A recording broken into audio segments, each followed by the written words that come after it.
The cold marble bit through Maya's thin uniform like ice through paper, but she'd stopped noticing years ago.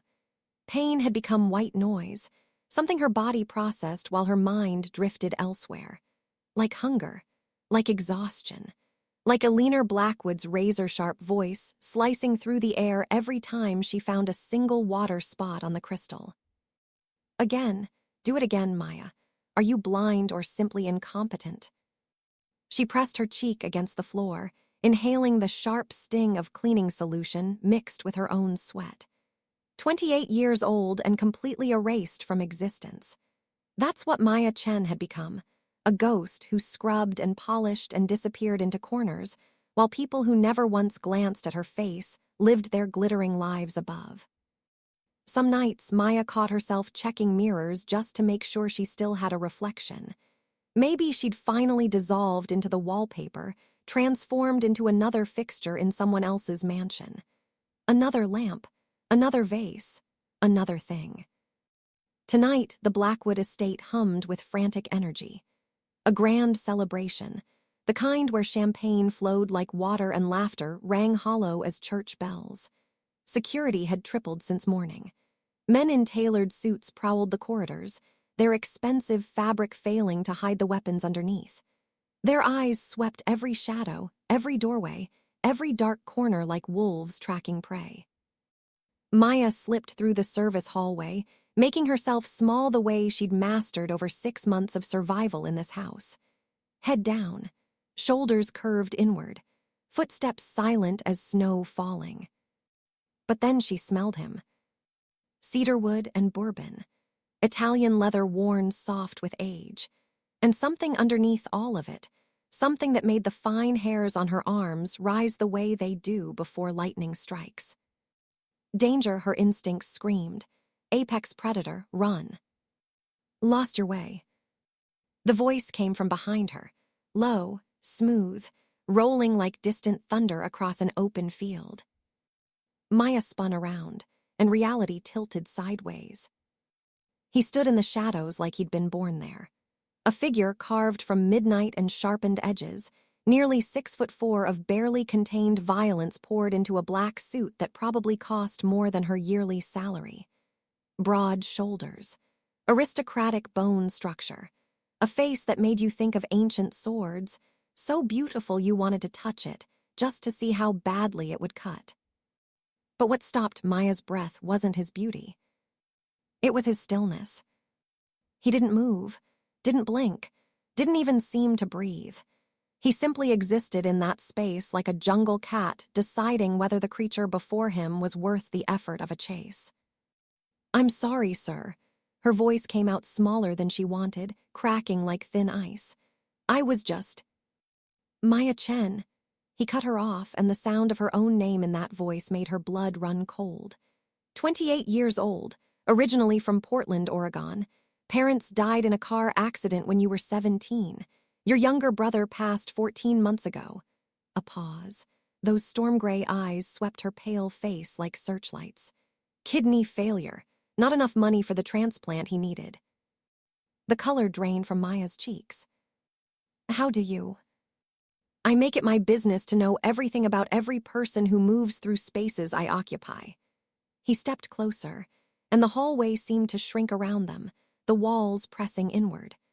Close enough now for Maya to see the faint scar that ran along his jawline, silver against olive skin, catching the dim light like a crescent moon. His eyes were the color of storm clouds moments before they split open, holding something ancient and exhausted, as if he'd witnessed every cruelty the world had to offer and walked away victorious, but never unscathed. 3 part-time jobs before this one, he continued, his voice dropping to something almost intimate. $63,000 in medical debt. You eat 1 meal a day, usually whatever scraps the kitchen staff lets you take. You've lost 11 pounds since you started working here because you're sending every spare dollar to pay down your brother's hospital bills. Maya's hands trembled at her sides. She felt stripped naked, every secret she'd buried exposed under those relentless eyes. "This corridor," he said, tilting his head toward the darkness behind her, leads to the wine cellar. The wine cellar connects to the service garage. The garage opens to the outside. A useful escape route for someone trying to avoid attention. I wasn't, Maya started. I know. He stepped back, giving her space she desperately needed to breathe. You're not that kind of person. You lower your eyes, fold yourself smaller, apologize for existing. You've been crushed down so many times you've forgotten what it feels like to stand straight.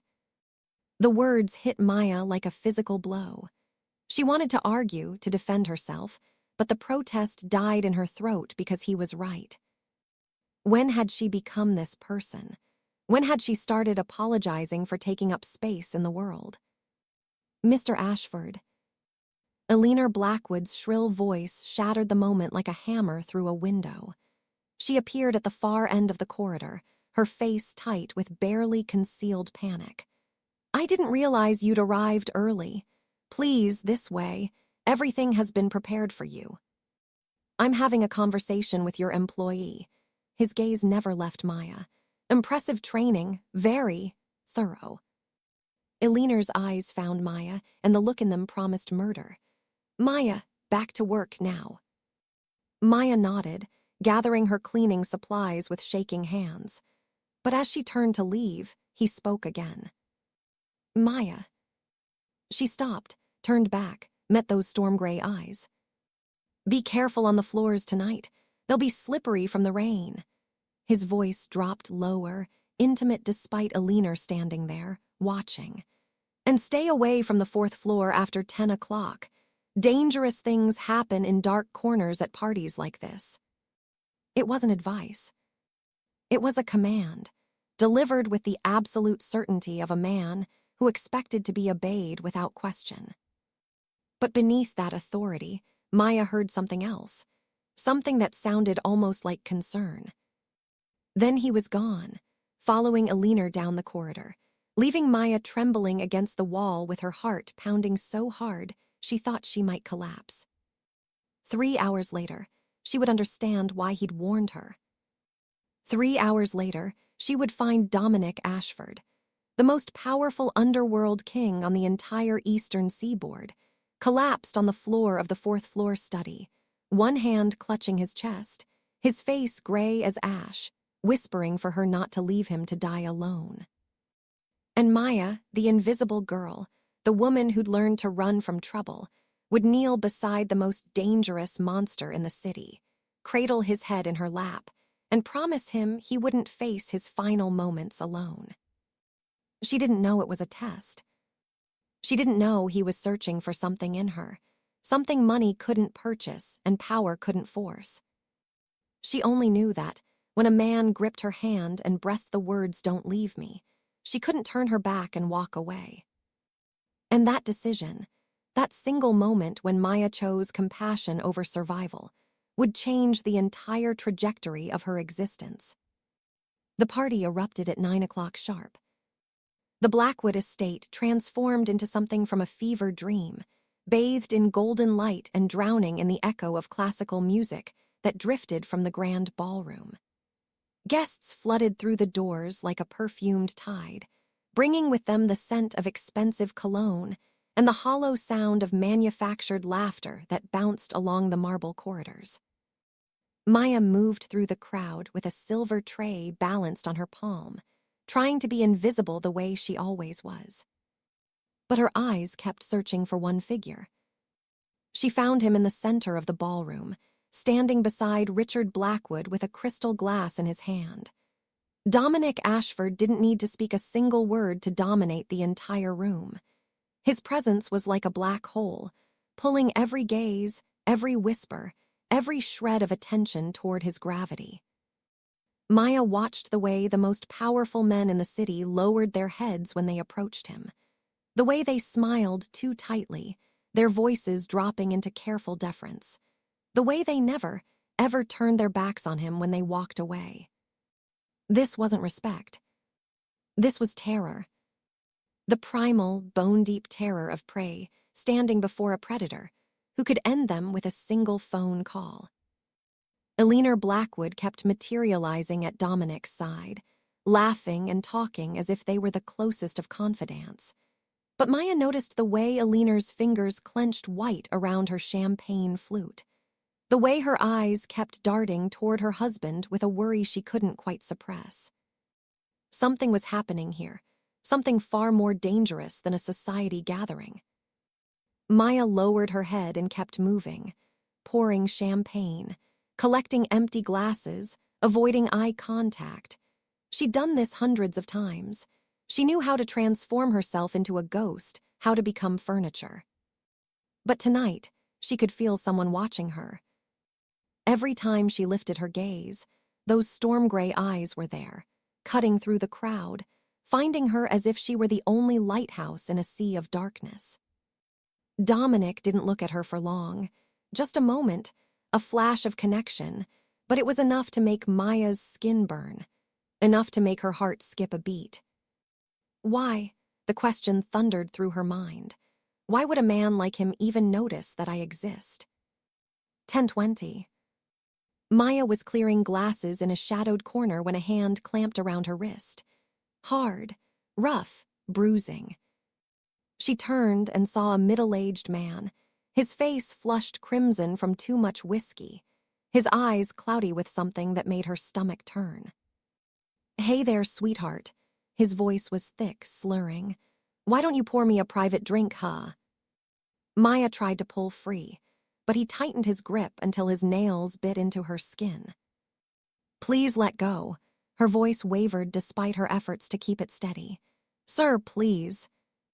He laughed, and his breath, reeking of alcohol, hit her face like a wave of nausea. "I'm not finished with you yet. How about you take care of me tonight? I'll pay you real nice." Maya felt the stares from the people around them. No one stepped forward. No one said a word. She was just a servant, and he was a guest. In this world, her existence held no value at all. She opened her mouth to call for help, and the air around her suddenly dropped 10 degrees. The drunk man went pale as milk, his hand falling away from Maya's wrist as if he'd touched an open flame. Maya turned. Dominic stood directly behind her. He wasn't touching her, wasn't standing too close, but his presence formed a wall of steel between her and the man who'd grabbed her. "Gerald," Dominic said the name as casually as if he were commenting on the weather. "I hear your company needs a rather substantial loan to survive the next quarter." Gerald swallowed so hard Maya heard his throat click. "Mr. Ashford, You were just harassing an employee at an event I'm attending." Dominic's voice never rose above a conversational tone, still calm, still pleasant, still carrying the promise of absolute destruction beneath every syllable. "I have a particular distaste for men who can't control their hands. You understand." Gerald nodded frantically, backing away in a sideways scuttle like a crab fleeing a predator, then vanished into the crowd so fast it was almost a sprint. Maya stood frozen, her wrist still throbbing with the red marks his fingers had left behind. She lifted her eyes to Dominic. He didn't look back at her. His gaze stayed fixed on the place where Gerald had disappeared, cold, distant, dismissive, as if what had just happened wasn't worth the space in his memory. Then he walked away. No words, no glance, nothing. As if Maya didn't exist at all. But she knew the truth. He'd saved her. The most powerful man in the room, the man who made all of New York tremble at the mention of his name, had just protected an unknown maid without her even asking. Why? The question burned through Maya's mind as she watched his back disappear into the glittering crowd. She didn't know that in just a few hours, she'd have her answer. And that answer would shatter everything she thought she knew about her life. 10:50. The party raged on below, the laughter and classical music drifting upward as if from another dimension. Maya was clearing glasses near the secondary bar when Eleanor Blackwood appeared beside her, lips pressed into a thin line of barely concealed hatred. Maya, the word was ice wrapped in silk. Go to the 4th floor. Now, the executive study needs to be cleaned before the private meeting begins. Maya's entire body went rigid. The 4th floor, the exact place Dominic had warned her to avoid after 10 o'clock. Ma'am, I thought Sandra was assigned to that area tonight. Sandra is occupied. Eleanor's eyes narrowed into something poisonous. You'll handle it, in and out, quick and quiet. Don't let anyone see you lingering in the corridors, understand? Maya wanted to refuse, wanted to say she couldn't, she wouldn't, she was too frightened. But when she looked into Eleanor's cold, calculating eyes, she knew resistance was pointless. This woman could fire her with a single phone call, could blacklist her from every household in the city, could destroy her completely. And Maya couldn't afford to lose this job. Not when she still owed $63,000. Yes, ma'am. She lowered her head, hiding the fear that crawled up her spine like ice water. Eleanor turned and walked away without another glance, her heels striking the marble like hammer blows, driving nails into a coffin.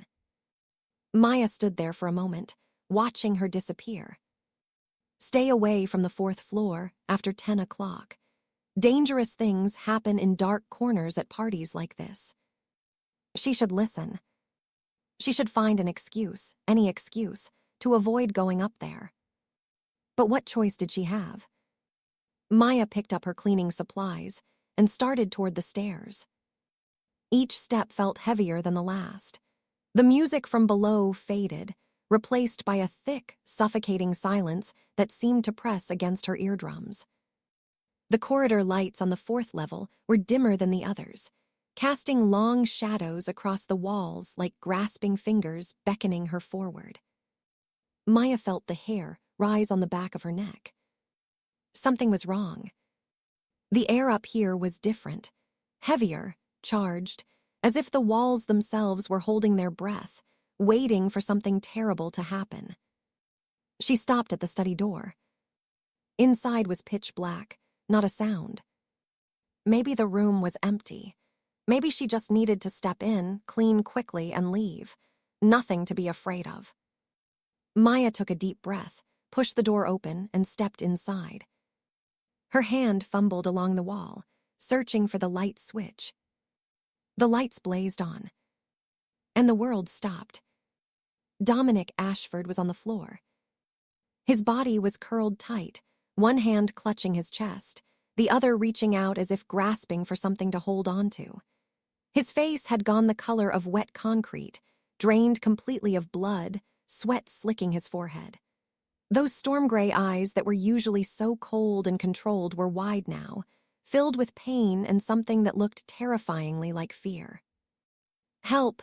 His voice was nothing but a torn, ragged whisper. Help me! Maya's cleaning tray slipped from her hands and crashed to the floor with a deafening clatter. She stood rooted in place, her heart slamming against her ribcage hard enough to bruise. This was Dominic Ashford, the most powerful crime lord on the eastern seaboard, the man who made entire cities tremble at his name. And he was lying on the floor, dying right in front of her. Run! Every survival instinct Maya possessed screamed inside her skull. This isn't your problem. This is a world of bullets and blood, of shadow wars you can't begin to understand. If you get involved, you will die. Run, call someone, pretend you saw nothing. But then those gray eyes found her. And in Dominic's gaze, Maya didn't see a ruthless crime lord. She saw a man who was terrified, who was utterly alone, who was dying in the darkness with no one beside him. And that image cracked her heart wide open. Because she'd seen that look before. In Danny's eyes. Her brother, 14 months ago, lying in a hospital bed with tubes running from his arms, his skin paper-thin, his body slowly shutting down because Maya couldn't scrape together enough money for the transplant that would have saved him. Don't leave me alone, Maya, Danny had whispered, his voice barely audible over the beeping machines. Please, stay with me. Maya had stayed. She'd held Danny's hand through 7 days and 6 nights, refusing to eat, refusing to sleep, refusing to leave his side for even a moment. She'd held him when his heart stopped beating. She'd held him when he went cold. And now, staring into the eyes of a stranger on the floor, she couldn't walk away. She couldn't walk away. Maya's legs moved before her mind gave permission. She rushed to Dominic, dropped to her knees on the cold hardwood, and placed shaking hands on his shoulder. "Mr. Ashford, can you hear me? I'm calling for help right now." She started to rise, reaching for her phone, and his hand clamped around her wrist with surprising strength. Those gray eyes locked onto hers, clouded with pain, but still sharp enough to issue commands. "No," his voice was ragged like glass scraping stone. "No hospital, don't call anyone." "But they'll kill me there." He ground out the words, his face twisting as another wave of agony tore through his chest. "Finish what they started, you understand, not safe." Maya understood. In that instant, standing on the threshold of a world she'd never imagined, she understood exactly how deep into the darkness she'd stumbled. Someone had tried to kill him. And if he went to a hospital, they would simply complete the job. "Then what do I do?" She heard her own voice, small and frightened as a child's. "Stay." His fingers tightened around her wrist, not painfully, but desperately, as if she were the only thing anchoring him to life. "Just stay with me, don't leave. Don't leave me alone." He didn't say the words, but Maya heard them screaming from his eyes. From the trembling way his fingers gripped her wrist, from the broken, rapid pulls of his breathing. And suddenly, she wasn't in the dark study of the Blackwood estate anymore. She was in a sterile hospital room in Portland 14 months ago. The sharp smell of antiseptic, the rhythmic beep of a heart monitor, and Danny, her little brother, lying on white sheets, so thin his bones pressed against his skin like a skeleton trying to escape. "Maya," Danny's voice had been a whisper lighter than breath. "I'm scared." "I'm here."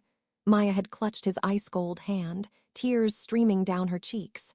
"I'm not going anywhere." "You promise?" Danny's eyes, brown like their mother's, warm even as the life drained from them, had stared at her with the primal terror of a child facing the void. "Promise me I won't die alone. Stay with me. Until the end." "I promise." And Maya had kept that promise. She'd sat beside Danny's bed for 7 days and 6 nights. Not eating, not sleeping, just holding his hand and telling him about the restaurant they were going to open together one day. The little place with checkered tablecloths and fresh flowers on every table. The dream they'd planned since they were kids, sharing a cramped apartment and dreaming of better days. When Danny breathed his last, his hand was still in hers. And Maya had promised herself, in that moment of devastating grief, that she would never let anyone die in loneliness again. Now, looking into the storm-gray eyes of Dominic Ashford, she saw the same thing. Fear, isolation, a desperate, aching need for someone to be there in the darkest moment. And she couldn't turn her back. "Okay," Maya heard herself say the word, steadier than she felt. "I'm not going anywhere." She gently lifted his head, resting it on her lap instead of the hard floor. Her fingers slid into his dark hair, stroking softly the way her mother used to do when Maya was little and frightened of thunderstorms. Dominic looked up at her, his gray eyes wide with something she couldn't quite name. Surprise, confusion, or something deeper. "You're not afraid." His voice was weaker now. "I am," Maya admitted, still smoothing his hair. "I'm so afraid I want to run out of here right now." "Then why aren't you running?" "Because I've had someone die in my arms before." Her voice trembled when she spoke Danny's name in her heart. "I know what it feels like. Alone, terrified, just wanting someone there even if it's only to hold your hand." She looked down at him, green eyes meeting gray. No one should die alone, not even you. Dominic didn't speak. He only stared at her as if she were the strangest, most incomprehensible creature he'd ever encountered, as if she'd just done something he couldn't begin to understand. Then his eyes slowly closed, his breathing evening out, the tension draining from his muscles. His hand found hers and held on, no longer with desperate force, but gently now, as if he feared she might vanish if he gripped too tight. "Your name," he whispered. "Tell me." "You already know my name." "I want to hear you say it." Maya swallowed around the lump in her throat. Maya Chen." "Maya," he repeated it, and somehow in his voice, her name sounded like a prayer, a promise, something sacred she didn't dare examine too closely. Beautiful, like the illusion, like something precious that slips through your fingers if you hold too tight. She didn't know how to respond, so she kept stroking his hair, humming softly the lullaby her mother used to sing when the night grew too dark and the fears too loud. The same lullaby she'd sung to Danny in his final hours. They stayed like that in the silence, an invisible maid and a dying crime lord, finding each other in the darkness of the fourth-floor study. Maya didn't know how much time passed. Minutes, maybe an hour. She only knew she was here, and she wouldn't leave until it was over. Whatever over meant. She didn't know this was a test. She didn't know the man in her arms was fully alert, memorizing every gesture, every word, every tear she tried to swallow back. She didn't know that in the moment she chose to stay instead of run, she'd altered the course of her own destiny forever. Then everything shattered.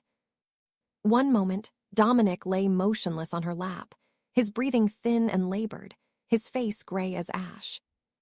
The next, his eyes snapped open, sharp and clear as polished steel, without a single trace of pain. He sat up with the fluid quickness of a predator, adjusted his collar as casually as if he'd simply woken from a refreshing nap. Maya froze. Her mind refused to process what was happening. This man had been dying, had been gripping her hand like she was his lifeline, had whispered her name like a final prayer. And now he was on his feet, brushing dust from his trousers with elegant fingers, perfectly healthy. As if none of it had happened. "You," her voice cracked like thin ice, "you were pretending." Dominic turned to look at her. His face had settled back into its familiar mask, cold, unreadable, giving nothing away. No remorse in those storm-gray eyes. "Yes." One word. Just one word. No apology, no explanation. Simply a bare admission, sharp as a blade against her skin.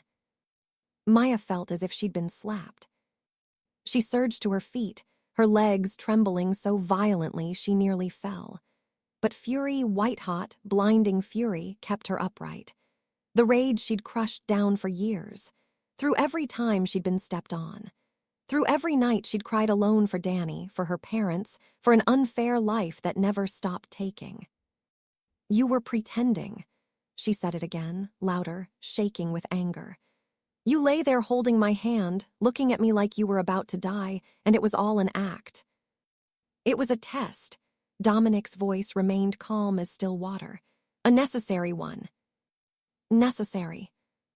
Maya laughed, the sound bitter enough to tear her throat. "I thought you were dying. I sat there and sang to you, told you about my brother, about Danny, about things I've never told anyone, and you just lay there pretending."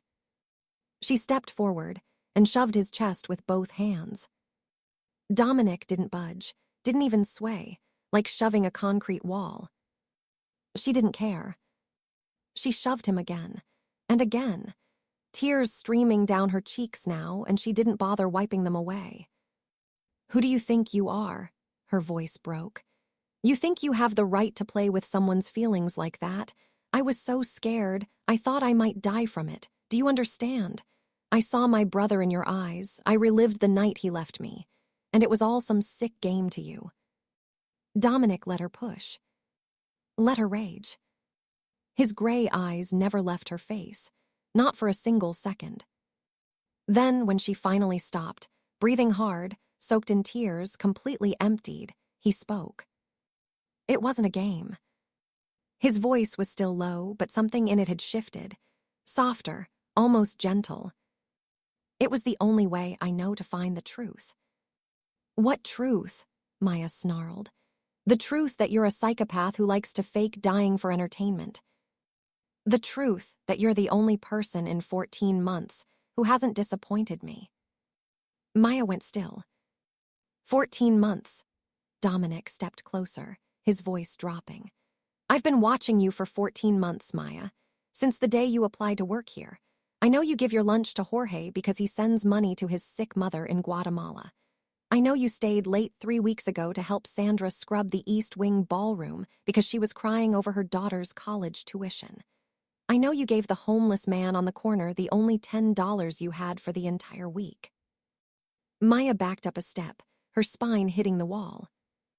You've been watching me. I watch everyone. He said it as if it were the most ordinary thing in the world.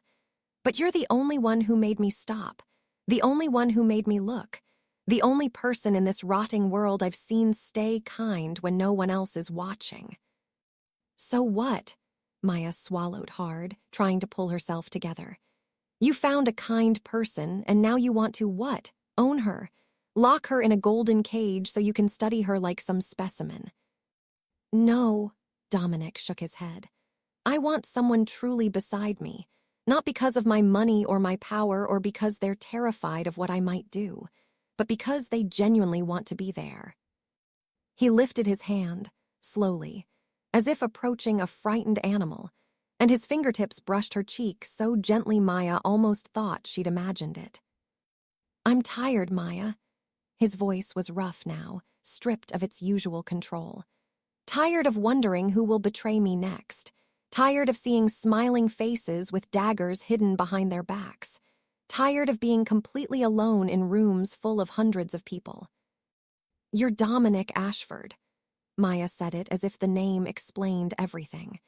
You could have anyone, beautiful women, wealthy women, powerful women. Why me? I'm nobody. I'm just a maid who can't even afford to pay off her dead brother's medical bills. Because those women would run. The bitterness in his voice was sharp enough to cut. If they saw me dying on the floor, they'd be on the phone with their lawyers asking about my will before they called an ambulance. They'd be calculating how much my death would be worth to them. He looked at her, and in those storm-gray eyes, Maya saw something she'd never expected to find. Sincerity, pain, a loneliness so deep it made her chest physically ache. But you knelt down. His voice dropped to barely above a whisper. You held me. You sang to me. You promised I wouldn't die alone. You gave me something no one has ever given me in 37 years of existence. What? Unconditional compassion. Maya didn't know what to say. She stood there with her back against the wall, heart pounding, mind spinning with questions she had no answers for. I need time, she finally managed. To think, to understand what's even happening right now. You have until midnight. Dominic's voice shifted back to its familiar cool detachment. The garden behind the estate, the stone fountain. Be there if you want to hear the rest. And if I don't come, then I'll let you go. And Maya was shocked to hear the sincerity in his words.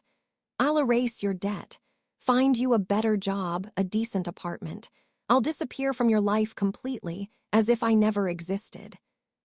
Why? Maya couldn't understand. Why would you be kind to me if I reject whatever this is? Because you deserve a choice. For the first time since she'd met him, Maya saw the corner of his mouth lift into something that might have been a sad, tired smile.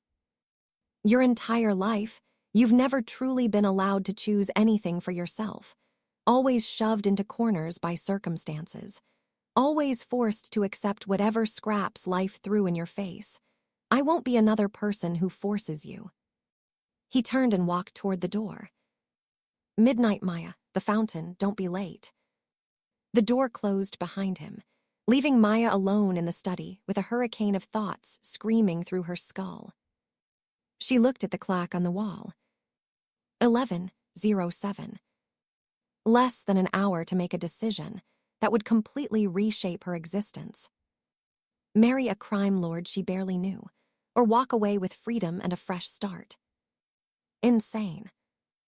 All of it was absolutely insane. But deep in her chest, in the place she'd buried along with Danny, something stirred. Something she'd thought had died forever. Hope. Pause character limit reached. Script bin chalache anos. Bin akon anos, bin podenta anos, bin ptai anos, 4,200 words complete. Type, continue, to resume from exactly this point. Continue 14. 39. Maya didn't have time to process. She'd barely stepped out of the fourth-floor study, her head still reeling from Dominic's impossible proposition, when a leaner Blackwood materialized at the top of the staircase like a venomous specter. Follow me. Her voice sliced through the air, permitting no argument. The private meeting is about to begin. You'll serve. Maya wanted to refuse. Wanted to say she needed space, needed air, needed anything except facing Dominic Ashford again while her emotions were still raw and bleeding. But the razor-sharp chill in Alina's eyes left her no room for protest. She followed. Down the stairs, through a corridor she'd never been permitted to enter, into a room that made the rest of the mansion look ordinary, Richard Blackwood's private study. The air hung thick with the smell of Cuban cigars and tension, so heavy it felt alive, pressing against Maya's skin like invisible hands. Richard sat behind an enormous mahogany desk, his face pale and slick with sweat despite the air conditioning humming at full blast. And across from him, Dominic Ashford lounged in a leather armchair like a king surveying his conquered territory, comfortable, dangerous, completely in control. Two men stood behind Dominic, their faces carved from granite, arms folded across massive chests. Bodyguards, or more accurately, professional killers in expensive suits. Ah, the refreshments have arrived. Dominic's voice was light, almost playful as Maya entered. But his gray eyes found her instantly, and something flickered there, something warm, before it vanished behind his mask. Maya lowered her head, poured whiskey into a crystal glass with hands that trembled only slightly, then retreated to the corner like a shadow. But she wasn't deaf. She heard everything. $3.7 million, Richard. Dominic's tone remained pleasant, conversational, yet carrying a threat he didn't bother to disguise. That's how much has vanished from shipments moving through your shipping company over the past 8 months. You didn't think I'd notice. Richard's throat worked as he swallowed repeatedly, like a man trying to force down broken glass. Mr. Ashford, there must be some misunderstanding. The accounting could be wrong. I'll have my people review everything again. I don't like misunderstandings. Dominic cut him off, his voice dropping a register into something that made Maya's blood run cold. And I especially don't appreciate people who steal from me, then lie to my face while doing it. Alina, standing rigidly beside her husband, went white as bone. Her fingers clenched around the back of Richard's chair, so hard her knuckles looked ready to burst through her skin. They both knew. They were standing at the edge of an abyss. And Dominic Ashford was the one who would decide whether they fell or were pulled back to safety. Then Dominic's tone shifted again, leaning back as if settling in for a pleasant chat among old friends. However, I'm a reasonable man. I'm willing to forget this entire debt, if you satisfy one small request. Richard looked like a drowning man who'd just been thrown a rope. Anything, Mr. Ashford, anything you want, name it. Dominic turned his head slowly and looked directly at Maya, standing in the corner. Her, I want her. Maya went rigid. She felt every gaze in the room swing toward her like searchlights. Felt as if she'd been stripped naked in front of strangers who were evaluating her worth. Richard and Alina exchanged a rapid glance, calculating, scheming. Then Alina opened her mouth, and what came out shattered Maya's world into jagged pieces. "She's not available for that arrangement, Mr. Ashford." Alina's voice was cold as a morgue slab, but there was a sick, triumphant gleam in her eyes. "She already belongs to us." "Belongs," Dominic echoed, one eyebrow rising.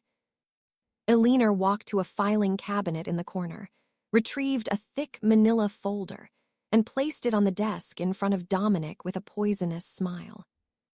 A binding employment contract, 7 years of mandatory service. She signed it when she started working here through our staffing agency. Completely legal, completely enforceable. Maya's head spun violently. "What contract? I only signed standard hearing paperwork." "You didn't read what you signed, did you?" Alina turned toward her, mockery dripping from every word. "It's a special employment agreement, 7 years of service. No quitting, no transferring, no escape. If you breach it, we sue for full repayment of training costs, placement fees, and damages." She paused, savoring the moment. "Around $200,000. $200,000. Maya already owed $63,000 for Danny's medical bills. Add that, and she'd drown in debt for the rest of her natural life. That's how we keep our staff so compliant." Alina's smile widened into something reptilian. "What did you think, girl? That we pay these wages out of generosity? You're all property, legal property, indentured servants with smartphones." Maya felt the floor tilt beneath her feet. She remembered her first day here, exhausted after months of failed job applications, desperate for anything that paid. The manager had shoved a stack of papers in front of her, told her to sign quickly so she could start immediately. She'd been so tired, so hungry, so hopeless that she'd signed without reading a single word. She'd sold herself into slavery without even knowing it. Rage ignited in Maya's chest, hot, feral, consuming. Rage at Alina and Richard for their calculated cruelty. Rage at a system that permitted such exploitation. But most of all, rage at herself for being so foolish, so naive, for ever believing life would offer her a fair chance. "You," Maya managed, her voice shaking with fury. "You've kept me trapped for 6 months and never said a word." "Why would we?" Alina shrugged elegantly. "You work well, quiet, obedient, no complaints, the perfect little slave." Maya wanted to scream. Wanted to lunge forward and tear that smug expression off Alina's face. Wanted to burn this entire room to the ground, with everyone in it. But she couldn't. Because she had no power, no money, no one on her side. She was just an invisible girl, caught in a trap she hadn't even known existed. And then, Dominic Ashford stood up. He picked up the contract and tore it in half. Right there, in front of everyone. The sound of ripping paper cracked through the silent room like a gunshot. Alina screamed and lunged toward Dominic, as if she could somehow snatch the pieces back. But one of his bodyguards only had to shift his weight forward, and she stopped dead, as if she'd hit an invisible wall. Dominic kept tearing. Calm. Unhurried. Methodical. Shredding the contract into confetti that drifted to the floor like snow. "You can't do that." Richard shot to his feet, his face flushing purple. "That's a legal document, that's garbage." Dominic cut him off, his voice cold enough to freeze blood. "And you should be far more worried about things that actually matter, Richard. Like the $3.7 million you owe me, and your life." Richard went white as chalk and collapsed back into his chair, as if his skeleton had liquefied. Alina stood frozen, mouth hanging open, staring at the scattered paper fragments on the floor as if she were watching the ashes of an empire she'd spent years building. Dominic turned to Maya. She was still standing in the corner, feet nailed to the floor, her mind completely blank, unable to process what had just happened. He walked toward her, stopped directly in front of her. Storm gray eyes locked onto hers. "You're free." 2 words. Just 2 words. And they hit Maya harder than any punch she'd ever received. Free. She wasn't a slave anymore. She wasn't trapped by a contract she hadn't even known she'd signed. She didn't have to bow her head to a leaner Blackwood or anyone else in this godforsaken house ever again. "I'm not buying you, Maya," Dominic continued, lowering his voice so only she could hear. "I'm not purchasing you like property. I'm setting you free. No conditions, no strings. Walk out that door right now and you're a free woman." She stared at him, not understanding. "Then, what about your offer, the thing you said in the study?" "It still stands." His voice was soft, almost tender. "But now it's your choice. Completely, entirely your choice." He stepped back, giving her space to breathe. "You can walk away right now and never look back. I'll keep my promise, wipe out your debt completely, find you a good job somewhere far from here, set you up in a decent apartment. You'll start fresh with nothing hanging over you." He paused, and Maya saw something flash in those gray eyes, so quick she wasn't sure she hadn't imagined it. "Or you can meet me at the fountain at midnight and choose me." Maya stood there, heart racing, thoughts spinning. Too much had happened in one night. The test, the fake death, the impossible proposal, the truth about her slavery, and now freedom. Real freedom. Handed to her by a man she couldn't begin to understand. She swallowed hard, "I need time." "You have until midnight," Dominic nodded once. "Go, think, decide." Maya didn't need to hear more. She turned and ran. Through the door, down the corridor, out through a side entrance into the garden where moonlight poured down like liquid silver. She stopped beside an ancient oak tree and pressed her back against its rough bark, gasping for air as if she'd just sprinted a marathon. The night breeze was cool, lifting strands of hair from her damp forehead. But she couldn't feel anything except the violent thunder of her own heartbeat. Free. She was free. But free to do what? To keep living the life she'd endured for 28 years. Alone, exhausted, invisible, scraping by on the edges of other people's lives. Or to step into Dominic Ashford's world, a world full of danger and shadows and uncertainty, yet also the first place where someone had truly seen her. Maya lifted her face to the night sky, searching for answers among the scattered stars. But the stars offered nothing. They only glittered in distant silence, as if Danny were watching her from somewhere impossibly far away. "What would you do, Danny?" she whispered into the darkness. "What would you choose?" 11:58. Maya stood at the edge of the rose garden, staring at the stone fountain 30 feet away.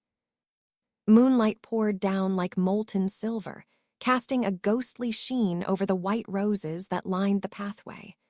Water murmured softly in the basin, the only sound breaking the late-night stillness. And Dominic was there. Alone. He stood with his back to her, gazing up at the night sky as if searching for something among the stars. His shoulders were slightly rounded, no longer rigid and commanding the way they'd been at the party. His hands were shoved deep into his pockets. And something about the way he stood made Maya's heart clench painfully. For the first time since she'd met him, Dominic Ashford looked vulnerable. Like an ordinary man, waiting for the most important answer of his life. Not sure if that answer would be yes or no. Maya took a deep breath and stepped forward. Her heels clicked softly on the stone path. Dominic turned. Storm gray eyes found her in the moonlight, and she saw something flicker across his face. Relief, hope, something deeper she didn't dare name. You came. His voice was low, rough. I wasn't certain you would. I wasn't certain either. Maya stopped a few feet away. For the past hour, I've thought of 100 reasons not to come here. A pause. And I'm still here. Dominic didn't speak. He only watched her, waiting, giving her room to say everything she needed to say. Maya looked down at her hands, fingers twisted together with nervous tension. I've been asking myself one question all night, she said quietly. When was the last time someone truly saw me, not looked through me like I was furniture, not looked at me like I was a tool to be used, but actually saw me? She lifted her head, green eyes meeting gray. The answer is tonight. You're the first person who's really seen me in 14 months, maybe longer.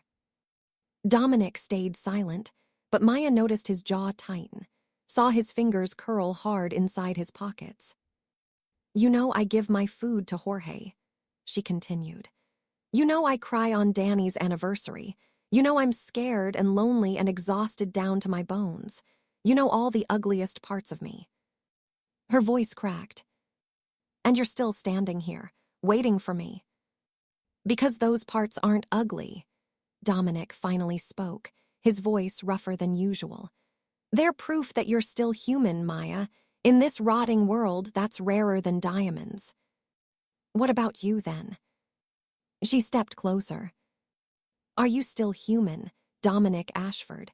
Or have you become the monster everyone says you are? The question hung between them, heavy and sharp as a blade. Dominic looked at her. And for the first time, Maya watched him lower every single shield.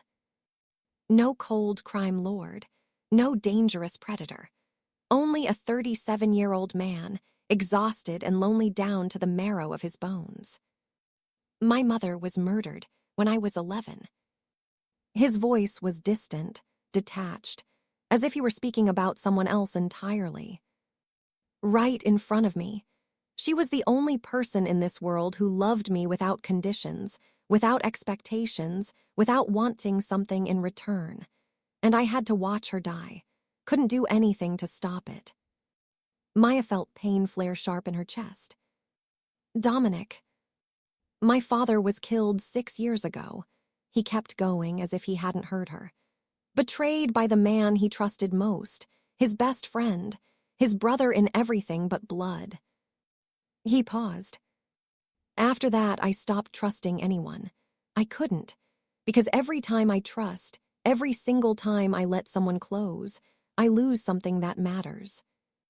He looked at her, and in those storm gray eyes, Maya saw the agony he'd hidden for 26 years. I don't know if I'm still human, Maya. I've done terrible things. I've killed people. I've destroyed lives without hesitation. I've become exactly what they say I am. His voice dropped. But when you held me tonight, when you sang to me and promised I wouldn't die alone, for the first time in 26 years, I felt like a normal man, like someone who might deserve something good. You don't have to be a monster alone. Maya heard herself speak, softer than she intended. No one should carry that much darkness by themselves, not even you. So what's your answer? Dominic's voice trembled, slightly despite his obvious effort to control it. Will you stay with the monster, or will you walk away? Maya looked at him. At the man who'd faked dying to test her. Who'd watched her for 14 months. Who'd torn up a slavery contract and handed her freedom without demanding anything in return. Insane. All of it was completely, utterly insane. But Maya's entire life had been a chain of insane things. And at least this time, for the first time, she had the right to choose her own madness. Yes. The word came out softer than she expected. My answer is yes. Dominic went still, frozen, as if he couldn't believe what he'd heard. Then he stepped forward, closing the distance between them until only inches remained. His hand rose, fingers brushing her cheek with impossible gentleness, as if he were afraid she might shatter at his touch. "Are you sure?" he whispered. "Because once you're mine, I'll never let you go." "I'm sure." Maya leaned into his palm. "I choose you, Dominic Ashford, monster or not." He kissed her, soft at first, questioning, asking permission, as if he still couldn't believe she was truly there. Then Maya lifted her hands and wrapped them around his neck, pulling him closer. And the kiss deepened, hotter, more desperate. Two people who'd been starving for connection finally finding water in the desert. They stood beneath the moon, beside the murmuring fountain. Two lonely souls who had finally found each other. When they finally broke apart, Dominic whispered against her hair. "We're leaving for Vegas tonight. We'll be married before sunrise, before you have a chance to change your mind." Maya laughed. And for the first time in 14 months, the sound rose from somewhere deep in her chest, real, unguarded, alive. "I won't change my mind." "Good." He kissed her forehead. "Because neither will I." Dominic's private jet waited at a small airfield 20 minutes from the Blackwood estate. Maya climbed the stairs on trembling legs, still unable to fully believe what was happening. She was flying to Vegas. To marry a crime lord she'd met only hours ago. The plane's interior was so luxurious it made her dizzy. Cream-colored leather seats, polished walnut paneling, soft golden lights that transformed the cabin into something from a dream. Dominic placed a gentle hand on the small of her back, guiding her toward the rear cabin. "There are clothes waiting for you in there," he said, his voice softer than she'd heard it before. "Shower if you want.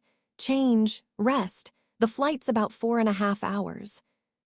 Maya wanted to ask how he already had clothes in her size, but then she remembered he'd been watching her for 14 months. He probably knew her shoe size, her favorite color, what she ate for breakfast. The thought should have terrified her. Instead, it brought something unexpected, a feeling of being cared for, noticed, seen. Something she'd been without for far too long. The private cabin was compact but beautifully appointed. A queen-size bed dressed in white silk sheets, a marble bathroom, and on the bed, a black garment bag.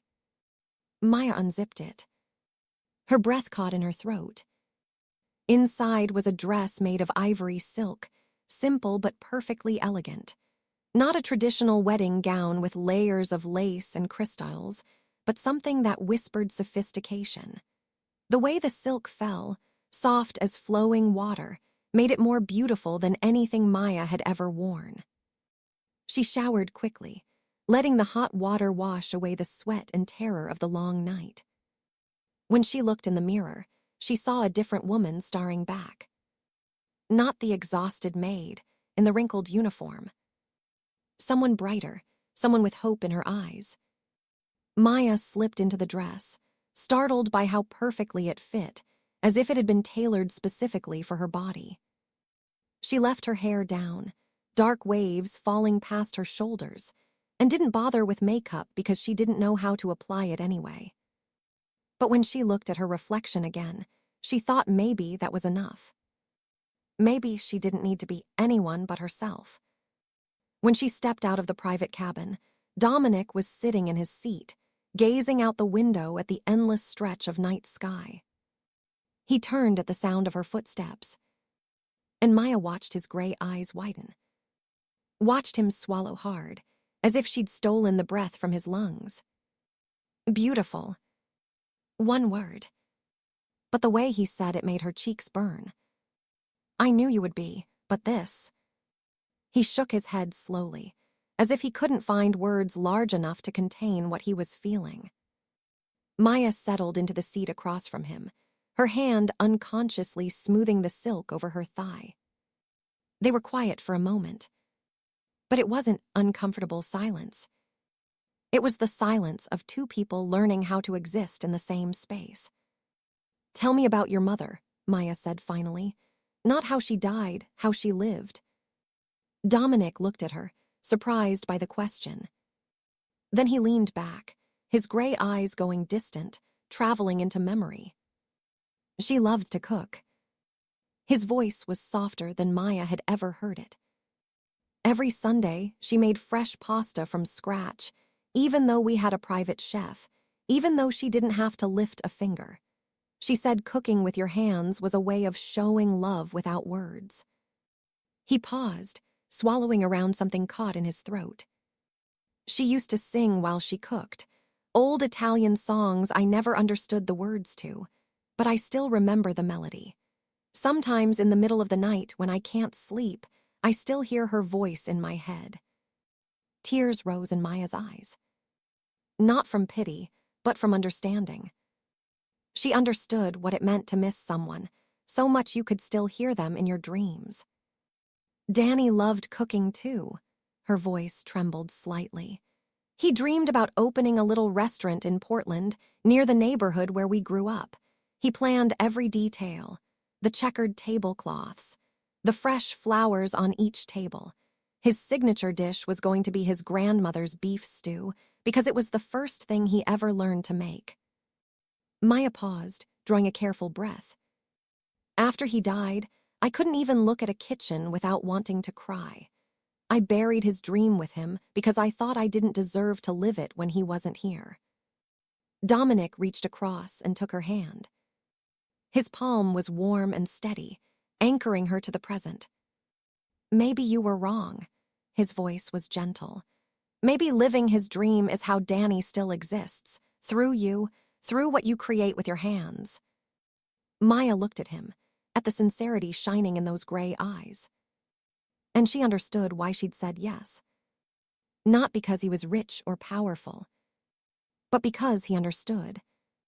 He understood her pain in a way no one else ever had. They talked through the rest of the flight, sharing pieces of their pasts they'd never revealed to anyone. Dominic told her about his father, the harsh expectations, the crushing pressure, the way he'd learned to become a monster just to survive. Maya told him about the years after her parents' accident, dropping out of college to work 3 jobs, supporting Danny through dialysis, holding their tiny family together through sheer stubborn will. When the plane touched down in Vegas, dawn was breaking on the horizon, painting the sky in breathtaking shades of pink and gold. The chapel Dominic had chosen wasn't the gaudy kind with neon lights and fake Elvis impersonators. It was elegant and intimate, dressed in white flowers and soft candlelight, the faint scent of gardenias floating through the air. The officiant was an older man with kind eyes who didn't ask unnecessary questions. Just the 2 of them in that small, sacred space. 2 strangers about to bind their lives together. The ceremony passed quickly, traditional vows filling the quiet room. But when it came time for the rings, Maya noticed something that made her heart stop. Dominic's hands were trembling. Those same hands that had killed. Those same hands that had built an empire. Those same hands that feared nothing and no one. They were trembling as he slid the platinum band onto her finger. Dominic. She whispered it, soft enough that only he could hear. He looked up, and in those gray eyes, Maya saw fear. Not fear of death or enemies or rivals. Fear of losing her. Fear that this was only a dream, and he would wake up alone, the way he always had. She lifted her hand and cupped his cheek. "I'm here," she said simply. "I'm not going anywhere." The officiant declared them husband and wife. And Dominic kissed her beneath the first golden light of their new dawn. When they stepped out of the chapel, hand in hand, Maya looked down at the ring glittering on her finger and allowed herself to believe, for the first time in 14 months, that maybe life was finally giving her a second chance. The Ashford estate perched atop a hill outside the city, a modern fortress of glass and gray stone that looked more like a castle than a home. When the black limousine rolled through the massive iron gates, Maya counted at least 15 security guards stationed along the winding drive. Each one carried weapons they made no effort to conceal. Surveillance cameras mounted everywhere, electronic eyes that never blinked, never slept. She tightened her grip on Dominic's hand. He seemed to sense her unease immediately, his fingers weaving through hers, warm, steady, anchoring. "Security here is the tightest in the state," Dominic said, as casually as if describing the weather. 12-foot walls, bulletproof glass throughout, alarm system linked directly to my rapid response team. The safe room in the basement can withstand a direct missile strike. "Do you really need all of this?" Maya asked, trying to keep her voice steady even as her heart raced. "I need you safe." His answer was simple, absolute. "That's the only thing that matters now." The car stopped at the main entrance, where a woman was already waiting on the steps. She appeared to be in her early 60s, silver hair pinned neatly into an elegant bun, face lined in the way of someone who had spent decades smiling. Warm brown eyes that brightened the moment she saw Dominic step out. "My boy," her voice overflowed with love, "you're finally home." Dominic embraced her, a real embrace, not the cold, formal kind Maya had watched him give others at the party. "Rosa, this is Maya." He pulled back, his hand finding Maya's again. "My wife." Rosa turned to Maya, those brown eyes sweeping her from head to toe. But unlike the judging looks Maya had learned to endure, Rosa's gaze held only curiosity, and something that looked remarkably like hope. "Wife," Rosa repeated, as if she needed to hear the word again to believe it was real. Then a radiant smile spread across her weathered face. "Lord have mercy. Finally, you've done what I've been praying for 15 years. You got this stubborn boy to open his heart." She stepped forward and wrapped Maya in a fierce hug. Maya stood frozen, unsure how to respond. How long had it been since anyone held her like this? Not Danny's final, fragile embrace in the hospital bed, but the warm, sheltering hug of an older woman. Motherly, safe. "Welcome home, Maya," Rosa whispered into her ear. Home. The word echoed through Maya's mind as Rosa guided her inside. The mansion was enormous, but not as cold as Maya had expected. Fresh flowers bloomed everywhere. Red and white roses arranged in crystal vases, their sweet fragrance drifting through the air. Late afternoon sunlight poured through floor-to-ceiling windows, laying warm bands of gold across the polished oak floors. "Dominic hates flowers," Rosa murmured to Maya as they passed through the grand foyer. "But I keep putting them out anyway. A house needs flowers to have a soul." She glanced at Maya with a knowing smile. "And now this house has you. I think it will finally have a real heart." The master suite occupied the entire second floor of the east wing, a vast space with windows overlooking the back gardens, a king-size bed dressed in crisp white linens, a crystal chandelier glittering overhead, and a private balcony where you could watch the sun set over the entire valley. Maya stood in the center of the room and suddenly felt small. Out of place. Everything here was too beautiful, too expensive, too different from the cramped rooming house she'd shared with 3 other women, where the walls were thin as paper and the shower ran cold more often than hot. She didn't belong here. She was just a maid, an orphaned girl with no money, no family, no connections. Who was she to stand in the palace of the most powerful man on the eastern seaboard? "Maya." Dominic's voice came from behind her, and she turned to find him in the doorway, jacket removed, sleeves rolled up on a white dress shirt. He looked less frightening this way, more human, like an ordinary man instead of a crime lord. "What are you thinking?" he asked, walking toward her. "I'm thinking I don't belong here." The admission slipped out before she could stop it. "You belong wherever I am. Dominic said it simply, like stating an undeniable fact of the universe. And I'm here, so you belong here. That night, when they lay side by side in the bed that felt impossibly huge, Dominic didn't demand anything. He simply lay there, one arm tucked behind his head, the other reaching through the darkness to find her hand. "We'll move at whatever pace you're comfortable with," he said, his voice low and warm. "I can wait until you're ready, until you truly want to." Maya lay there listening to her own heartbeat, feeling the warmth of his fingers intertwined with hers. Outside the windows, the city glittered like a fallen galaxy. Inside this room, she felt safe. For the first time in 28 years, Maya Chen felt truly, completely safe. And as she drifted into sleep, her hand still holding Dominic's, she dreamed of Danny, smiling at her from somewhere far away, nodding as if to say his sister had finally chosen right.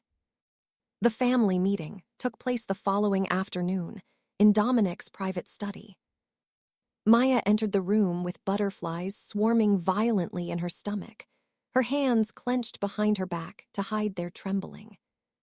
She'd known this moment was coming, the moment she'd have to face the people closest to Dominic and prove she wasn't a threat.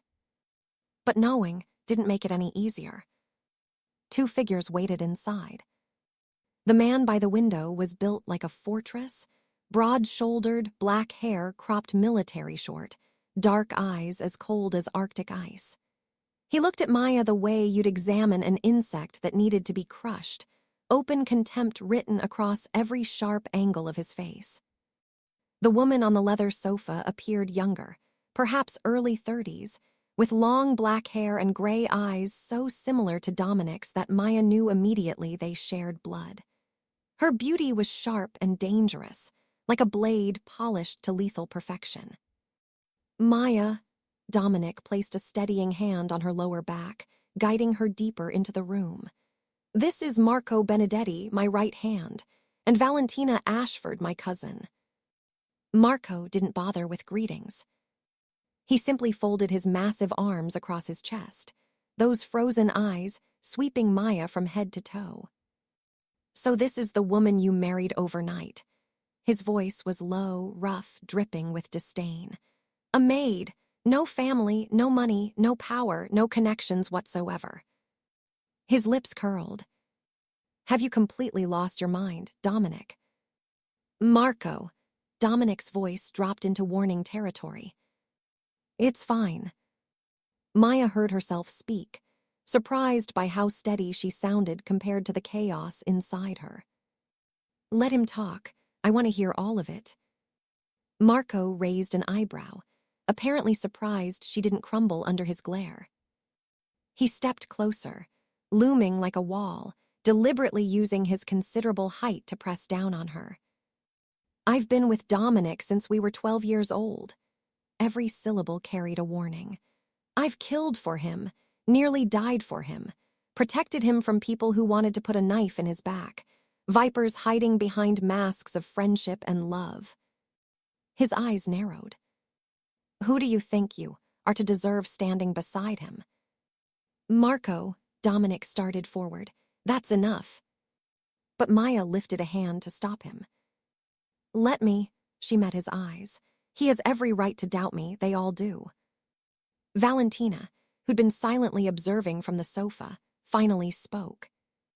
Her voice was sweet, but Maya heard the venom coiled beneath. "Do you even understand what you're walking into, Maya? This isn't a fairy tale. There are no happy endings in our world, only blood, betrayal, and death." "I know," Maya kept her voice level. "I'm not naive." "Then what do you want?" Valentina rose gracefully to her feet, moving to stand beside Marco, the two of them forming a united front. "His money, his power, his protection. Everyone wants something from Dominic. What's your price?" Maya looked at them. Two people trying to protect Dominic in their own way. She understood that, respected it even. But she wasn't going to let them break her. "I want to tell you a story," she said, her voice calm despite her racing heart. That night, I found Dominic on the floor of the fourth-floor study, one hand clutching his chest, face gray as death. I didn't know who he was. I only knew there was a man dying in front of me, and he begged me not to leave. She paused, letting her words settle. I could have run. I should have run. Every survival instinct I possess was screaming at me to run. Her voice strengthened. But I didn't.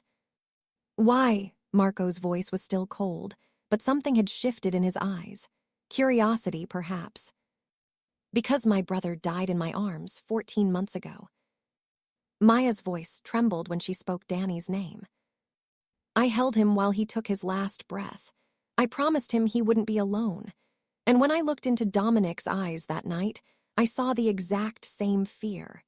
The fear of dying alone in the darkness with no one beside you. She drew a deep breath and lifted her chin. I don't want his money. I've survived on poverty wages for years. Money isn't what I need. I don't want power. I don't even know what power looks like. Her eyes met Marco's. I only want one thing. What? Valentina asked, her voice less sharp now. To be seen. Maya felt her throat tighten. My entire life, the world has treated me like a ghost, like I didn't exist at all. And Dominic was the first person in 14 months who truly saw me, who looked at me and saw a human being instead of furniture to be used and discarded. She straightened her spine. You might not believe me. It might take you years to believe me. I don't care. I'm not here to beg for your approval. I'm here because Dominic chose me, and I chose him. Her voice rang with quiet defiance. If that isn't enough for you, that's your problem, not mine. Silence crashed through the room. Marco stared at her for a long, measuring moment. Then he did something Maya never expected. He laughed. Not a mocking laugh, but a real one, rough and genuine, softening the stone-hard lines of his face. You've got steel in your spine, he nodded slowly. I respect that. Valentina's gray eyes were weighing Maya with something new, something that looked almost like admiration. You're not like the others.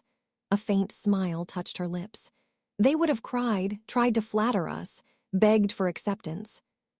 She stepped forward and extended her hand. You just stood there and told us the truth to our faces. I think I'm going to like you, Maya Ashford. Dominic moved to Maya's side, his hand settling on her back, and she felt pride radiating from him like heat. She's my wife, he said, his voice no longer cold but warm with something deeper. And she belongs here. If anyone has a problem with that, say it now. No one spoke. Marco gave a single, decisive nod. Valentina smiled, genuine this time. And Maya, for the first time since stepping into Dominic's world, felt like she finally had ground to stand on. 3 months passed like a dream Maya never wanted to end. Each day she learned a little more about her new life, her new home, and the mysterious husband she was still trying to understand. Dominic wasn't a man of flowery declarations, but he showed love through actions she was learning to recognize. Every morning, he rose first to make her coffee, exactly the way she liked it, though she'd never told him her preferences. Every night, no matter how late his work kept him, he always stopped by their bedroom before sleeping, just to make sure she was all right. He bought her books, the novels she used to read secretly in bookstore aisles because she couldn't afford to purchase them. He left white roses in their room every single day, even though Rosa mentioned that he'd always hated flowers before. Small gestures, wordless, yet saying more than any grand confession ever could. Maya learned to care for him in her own ways, too. She stayed up waiting on the nights he came home exhausted, a warm meal ready in his study. She learned to read the fatigue carved into his face, to recognize when to speak and when to let silence do its healing work. She learned to run her fingers through his hair when he lay with his head in her lap, and he would close his eyes with a peace she'd never seen in anyone before. They shared a bed every night. But Dominic kept his promise. He didn't demand anything. He only held her hand in the darkness, sometimes pulling her into his arms when nightmares made her jolt awake. His patience moved Maya deeply, but it also made her begin to want more. That night, Dominic came home close to midnight. Maya was sitting up in bed reading when she heard the door, and when she looked up, she saw him in the doorway. Pale, his shirt wrinkled, looking like he'd just climbed out of the depths of hell. Maya set her book aside and rose, worried. What happened? He didn't answer immediately. He walked to her, pulled her into his arms, and held her so tightly she could barely breathe. She felt his heart racing beneath the fabric of his shirt, felt the faint tremor running through his body, as if he was forcing something down through sheer will. Dominic, she spoke his name again, softer. Tell me. And finally, he did. Someone wanted him dead. Victor Castellano, a rival who'd been circling for years, had put a $5 million bounty on his head. And tonight, Castellano's men had attempted an ambush on his way home. Maya went completely still. She'd known Dominic's world was dangerous. She'd known he had enemies who wanted him destroyed. But hearing him say it out loud made everything terrifyingly real. Are you hurt? Her hands moved over him frantically, searching for wounds. Dominic, are you? He caught her hands and stilled them. I'm fine. Marco handled it, but I needed you to know. His voice was rough, strained. Life beside me will never be safe, Maya. There will always be people who want me dead. There will always be danger waiting in the shadows. Maya looked up into his gray eyes, dulled with exhaustion and worry. And in that moment, she realized something that made her chest tighten painfully. She was afraid. Not of the danger, not of his enemies, but of losing him. It had only been 3 months, and already the thought of Dominic not being there made it difficult to breathe. When had she started needing him like this? When had his presence become the air she lived on? I'm scared. The whisper escaped before she could stop it. Scared of losing you. I don't know when it started, but I'm terrified. Dominic started to speak. Maya. But she cut him off. I want to truly be your wife. Her voice shook but didn't waver. Not just a wife on paper. Not the woman who lies beside you every night without touching. I want to be yours in every way that matters. She drew a breath. I want you. Dominic searched her face, those gray eyes looking for certainty. Are you sure? I can wait. I'll wait as long as it takes. I don't want to wait anymore. Her hand rose to cup his cheek. Life is too short and too fragile for waiting. I learned that when Danny died. I don't want to waste another second being afraid. Dominic kissed her. No longer gentle and questioning, but full of longing and desperation, as if he'd been holding back for far too long and had finally been given permission to let go. And that night, they found each other in ways they never had before. Dominic touched her as if she were something precious, slow and reverent, asking again and again if she was all right, if she wanted to stop. And Maya, for the first time in her life, felt completely and utterly loved. Not just in words. In every touch, every breath, every look. When they lay tangled together afterward, skin damp, breathing still uneven, Dominic pulled her into his arms and whispered against her hair. I love you. I don't know when it started, but I love you, Maya. And Maya, for the first time in 14 months, cried. Because she was happy. I love you too, she whispered it back, tears streaming down her face. I love you, Dominic Ashford. 6 months. The happiest 6 months of Maya's existence, slipped past like a beautiful dream she prayed would never end. She'd grown accustomed to her new life, waking in Dominic's arms, sharing breakfast with Rosa, being loved and protected and cherished. She'd even started to think of Valentina as the sister she'd never had, the kind of friend she'd always longed for. That afternoon began perfectly. Valentina invited Maya shopping in an upscale district downtown, insisting she needed a new gown for next week's charity gala. Thomas Miller, the bodyguard Dominic had assigned specifically to her protection, followed them with his usual easy smile. 27 years old, warm and kind, he'd become one of Maya's few true friends in this world. Valentina tugged Maya toward a designer boutique on the corner, insisting she try the crimson dress in the window. Dominic will lose his mind when he sees you in that, Valentina grinned. Maya laughed and shook her head. I've never worn red before, it feels too loud, too noticeable. That's exactly what you need. Valentina's eyes sparkled. You're Maya Ashford now, you're supposed to be noticed. They stepped inside, afternoon sunlight pouring through tall glass windows, spilling golden light over glittering evening gowns. Thomas positioned himself near the entrance, eyes sweeping the street with professional vigilance. Everything was normal. Everything was safe. Until it wasn't. The first gunshot cracked like thunder on a clear day. Glass shattered. People screamed. And Maya's world flipped upside down. Thomas shouted for her to get down, hurling himself toward her like a human shield. He tackled her to the floor and covered her body with his own, just as a burst of automatic fire tore through the space where she'd been standing.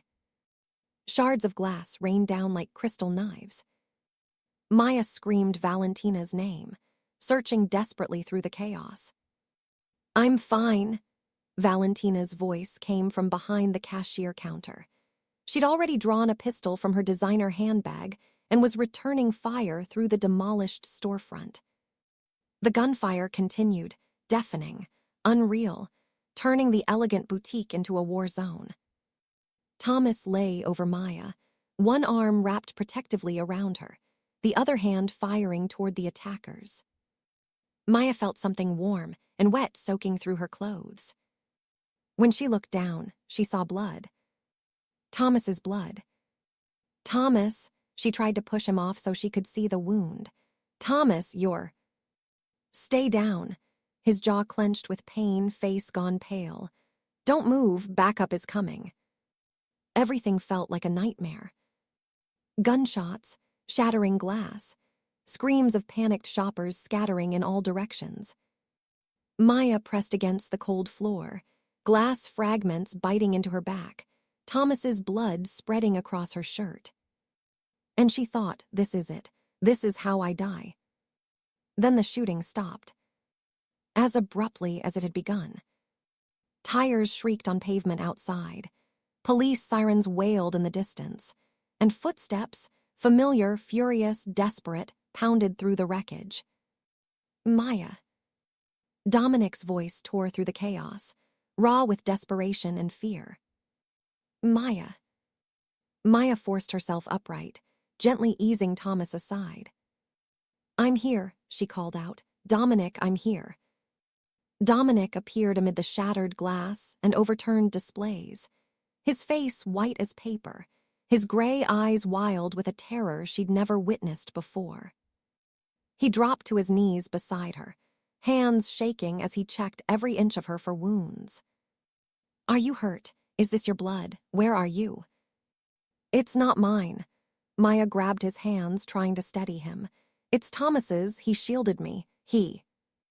Dominic's gaze snapped to Thomas on the floor, blood flowing from wounds in his shoulder and hip.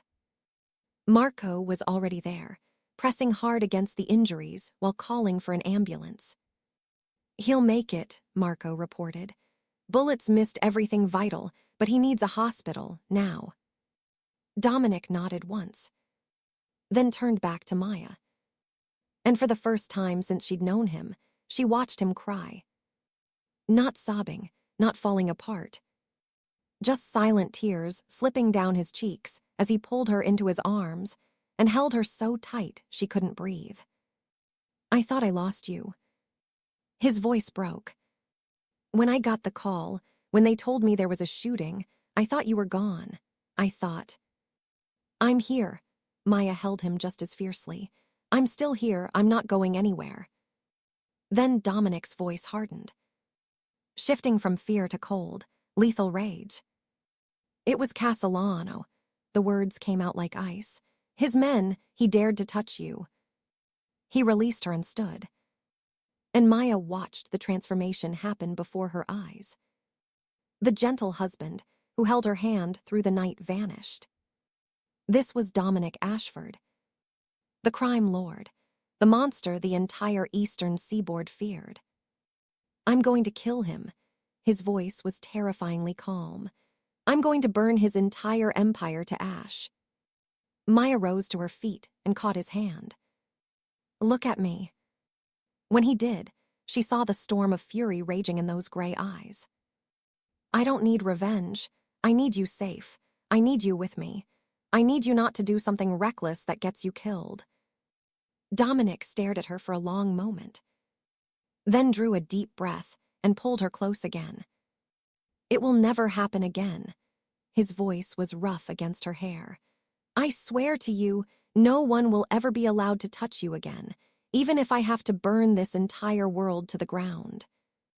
And Maya, standing in the wreckage of the boutique, Thomas's blood still wet on her clothes, understood for the first time what it truly cost to love a man like Dominic Ashford. But she didn't regret it, even if she had to live surrounded by danger. Even if she had to face people who wanted her dead. She would still choose him, because he was her home. And she would never let anyone steal her home again. The gathering of the syndicate families was held 2 weeks after the attack. An exclusive restaurant in the city that Dominic owned, closed to the public for the evening, transformed into neutral ground where the most powerful figures in the criminal underworld could meet face to face. It was the annual assembly where territories were divided, disputes settled, and the fragile balance of power maintained. And this year, Dominic wanted Maya by his side. You don't have to do this, he said as she stood before the mirror in their dressing room, staring at a reflection she barely recognized. I can go alone. No one is forcing you to face Castellano after what he did. It's because of what he did that I have to go. Maya's voice was steady despite the fear coiling in her stomach. If I hide at home, he'll think I'm afraid, and I'm not afraid. She wore the crimson dress Valentina had chosen, blood-red silk hugging her body, falling to the floor like liquid fire. The Ashford color, the color of power, passion, and war. The first time she wore it, she'd felt out of place. Now it felt like armor. Dominic stepped behind her and opened a black velvet box. Inside was a magnificent set of diamond jewelry, a necklace and matching earrings, the stones glittering under the light like captured starlight. My mother's. His voice was soft as he fastened the necklace around her throat. She wore these on her wedding day. Now they're yours. Maya touched the cool diamonds resting against her chest, feeling their weight, the weight of history, of meaning, of trust. I'll be worthy of them, she promised, meeting his eyes in the mirror. I swear it. The restaurant had been transformed into a fortress for the evening, security so tight that even the air seemed to vibrate with tension. When Maya entered beside Dominic, every gaze in the room swung toward her like searchlights. 14 of the most powerful crime lords in the region sat around an enormous circular table, each accompanied by bodyguards and wives or mistresses. All of them judging her, measuring her, passing silent verdicts. Dominic led her to the seat at the head of the table, the position belonging to the most powerful person in the room. Maya sat beside him, spine straight, chin lifted, her expression revealing nothing even as her heart hammered against her ribs. "Ladies and gentlemen," Dominic began, his voice carrying through the hushed room. "Before we begin tonight's business, I want to make an official introduction. This is Maya Ashford, my wife." Silence. Then laughter erupted from the far end of the table. Victor Castellano, 52 years old, with a soft, heavy face and eyes as poisonous as a viper's, laughed as if he'd just heard the greatest joke of the century. "Wife," he nearly choked on the word. "Ashford, you can't be serious. I heard rumors you'd married some little servant girl, but I refuse to believe it." His smile turned cruel. "What's she here for? To pour our drinks?" Snickers rippled from the men aligned with Castellano. Maya felt heat rush into her face, felt shame and fury battling in her chest. But she didn't bow her head. She didn't flee. Danny had taught her. There were moments when you had to stand tall, even if your knees were shaking. Dominic's jaw tightened, rage flickering across his face. But before he could speak, Maya placed a hand on his arm. "Let me." Then she rose to her feet. The room went completely silent, every eye fixed on her, waiting. Castellano was still smiling, clearly expecting her to burst into tears, to run away the way weak women always did when he played his games. He was wrong. "Mr. Castellano." Maya's voice emerged calm and steady, surprising even herself. "You're absolutely right. I used to be a servant. I used to kneel on cold floors and scrub for men like you. I used to lower my eyes, apologize for breathing, turn myself invisible just to survive." She let her words settle over the room like a blade being drawn. "But do you know what I learned, Mr. Castellano? While I was on my knees cleaning up after powerful men, I learned how to watch, how to recognize who was kind and who was poison, how to survive in a world that never gave me anything." She stepped forward. Castellano's smile began to falter. "And I learned how to recognize a coward." Her voice sharpened. "A man who sends armed thugs to attack a woman in a dress shop because he doesn't have the courage to face her husband directly. A man who has to humiliate others just to feel powerful." She stopped directly in front of him, staring straight into those venomous eyes without flinching. "My bodyguard, Thomas Miller, almost died protecting me from your bullets. He spent 3 weeks in the hospital, 4 surgeries. He'll carry those scars for the rest of his life." Her voice dropped to something cold as winter. "Because of you. Because you're too weak to do anything except attack defenseless women." Castellano's face reddened, his hand curling into a fist. "You dare." "I do dare." Maya cut him off, her voice ringing through the silent room.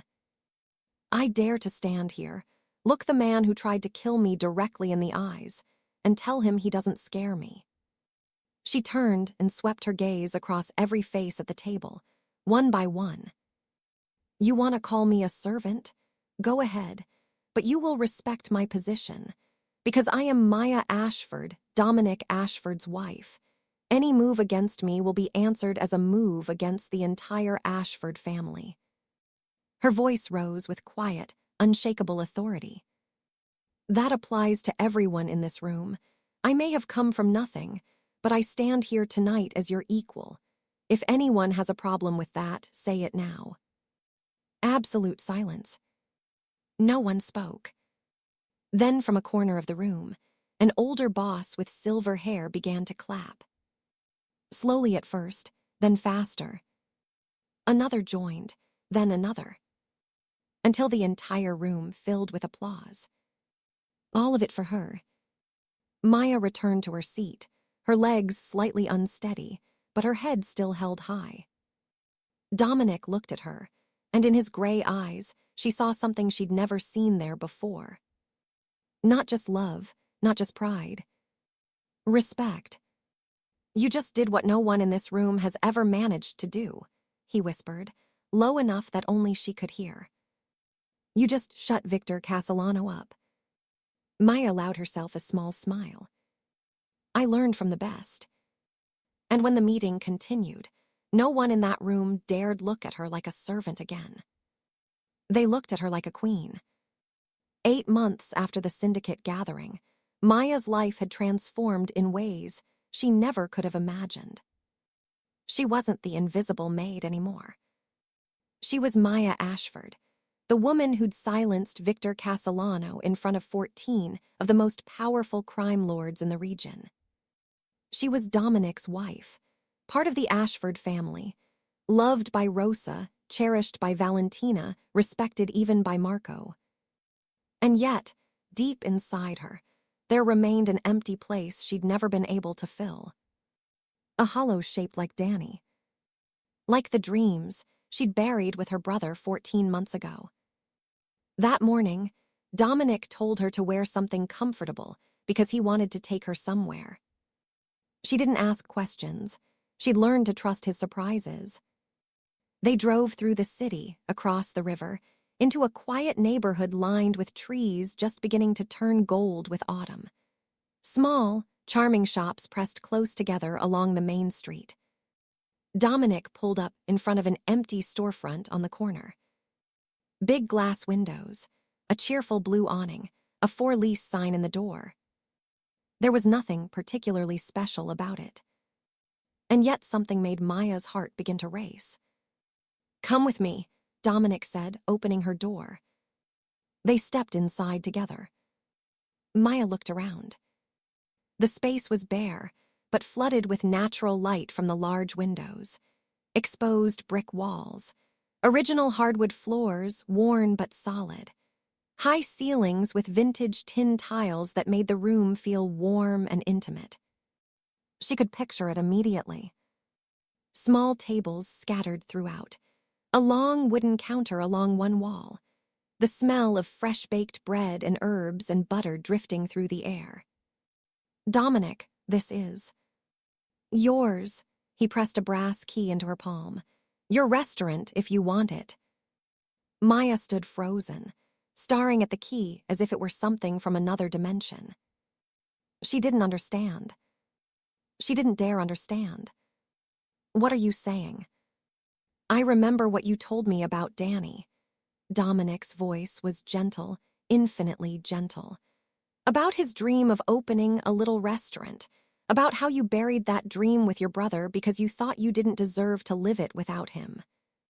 He stepped closer, his hands cupping her face. "You were wrong, Maya. You deserve it. You deserve every beautiful thing in this world." Tears spilled down Maya's cheeks. Tears she couldn't stop even if she tried. She looked around the empty room, and suddenly it wasn't empty anymore. She saw Danny behind the counter, grinning that crooked grin of his. She saw checkered tablecloths on every table, fresh flowers in mismatched vases. She saw customers coming and going, their faces warm with satisfaction. She saw her brother's dream, reborn in every corner of this little space. "You can't," she tried to say, her voice breaking. "You can't just buy me everything I've ever wanted." "I'm not buying it."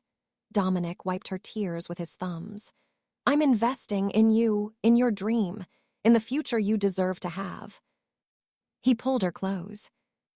"And if you still feel uncomfortable accepting it, think of it as your work. You'll run this restaurant. You'll make it succeed. That's how you repay me, if you need a reason." Maya laughed through her tears. "You always know exactly what to say." "I had 14 months of watching you to learn." The corner of his mouth lifted in that rare smile meant only for her. "Plus 8 months as your husband. I've become an expert on Maya Chen." "Maya Ashford," she corrected him, resting her hand over his heart. "I'm Maya Ashford now." Dominic pulled her into his arms, holding her tight in the empty room that would soon become her restaurant. "Danny's. Theirs." "I love you," he whispered into her hair. "More than I ever thought I was capable of loving anyone. You gave me something I didn't even know I was missing. You gave me a real family."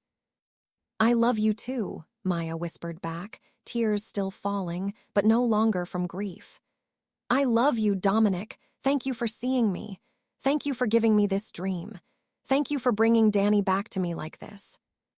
They stood there in silence, holding each other beneath the golden autumn light pouring through the windows. And Maya knew, even though Danny wasn't here, he was smiling from somewhere far away. His dream wouldn't be buried anymore. It would live, grow, bloom inside this little restaurant. And Maya would be the one to make it happen.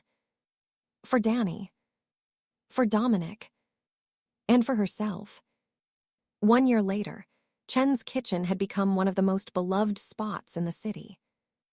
Every morning, a line stretched down the sidewalk, people waiting for the famous beef stew made from Danny's grandmother's recipe. The comforting aroma of herbs and fresh bread drifted along the street, beckoning passers-by to stop and stay. And Maya, the woman who'd once knelt on cold marble floors scrubbing other people's messes, now stood in her own kitchen with a bright smile, her hands dusted with flour, her heart overflowing with happiness. That evening, after the restaurant closed, Maya drove back to the Ashford estate. She still wasn't entirely used to calling it home, even after living there for over a year. But every time she passed through those iron gates, every time she saw the warm lights glowing in the windows, she knew without doubt, this was exactly where she belonged. Dominic was waiting in the living room, sitting on the sofa with a glass of whiskey, his gaze distant as he stared out the window at the darkening sky. He turned at the sound of her footsteps, and a smile spread across his face like sunlight breaking through storm clouds. "You're home," he set the glass down and rose. "How was the restaurant today?" "Busy as always." Maya stepped closer, letting him pull her into his arms. "Rosa came to help because I couldn't keep up with all the orders on my own. I keep telling you to hire more staff." "I know, I will." She rested her head against his chest, listening to the steady rhythm of his heart. "Next week."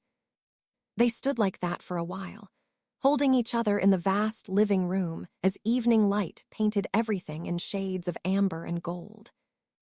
Then Dominic spoke, his voice low and tender. "I want to ask you something." "Ask." "It's been a year since that night in the garden when you said yes." He pulled back slightly to look into her eyes. "Do you regret it?" Maya held his gaze, the storm-gray eyes she'd learned to love, the face of the man who'd completely transformed her existence. "Not for a single second," she answered, steady as bedrock. "Even if I could go back to that moment 1,000 times, I'd still choose you. Every time, always." Dominic kissed her, soft and sweet, as if they had an entire lifetime of kisses ahead, and there was no need to rush. That night, lying in his arms, Maya stared at the ceiling and let her thoughts drift like leaves on water. A year ago, she'd been an invisible woman, kneeling on cold floors, believing she deserved nothing good, having lost her parents, lost Danny, lost every shred of hope. She'd thought life was nothing but surviving from one day to the next, nothing more. Then a man had pretended to die on a study floor, gripped her hand, begged her not to leave, and she had stayed. That choice, that single moment when she chose compassion over survival, had changed everything. It had led her to Dominic, to love, to the family she'd never believed she'd have. It had given her Danny's restaurant, the chance to live her brother's dream. It had given her a home, not made of brick and stone, but made of hearts that loved her unconditionally. Maya turned and looked at Dominic sleeping peacefully beside her, his face relaxed, almost boyish in sleep. No longer the feared crime lord the entire region trembled before. To her, he was simply Dominic, the man who'd seen her when the world treated her like a ghost. The man who'd given her freedom, then asked her to choose him. The man who loved her with every scar and shadow she carried.